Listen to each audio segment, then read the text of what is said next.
نحكيو على شخصية فنية نوتاتها الموسيقية ما تغيبش على أغلب الأغنية التونسية. خميس طرنين تولد في بنزرت في 1894 وهو من أصول أندلسية. تعلم الموسيقى الصوفية على يد والده الشيخ علي طرنين اللي كان من منشدي الطريقة الصوفية العيسوية، الشيء اللي خلى ولده خميس يتعلق برشا بالموسيقى.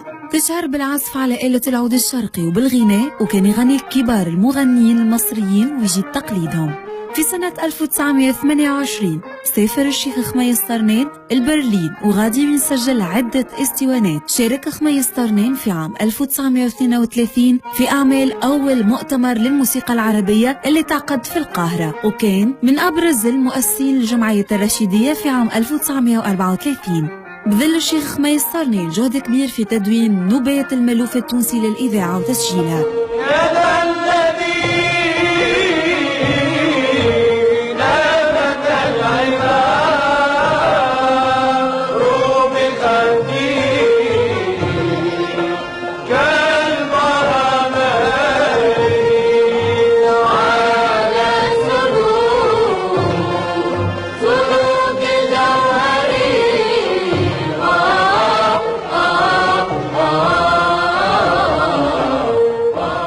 كما درس الموسيقى في المعهد الرشيدي، وقام بتلحين العديد من القصايد، ولحن خميس طرنين المواشحات والأغاني ذات الطابع الشعبي كيف موضوع مؤلفات موسيقية على غرار النوبات الأندلسية. خميس طرنين موسوعة الأجيال غادرنا في 31 أكتوبر 1964، لكنه خلى تاريخ كبير مدون بالموسيقى.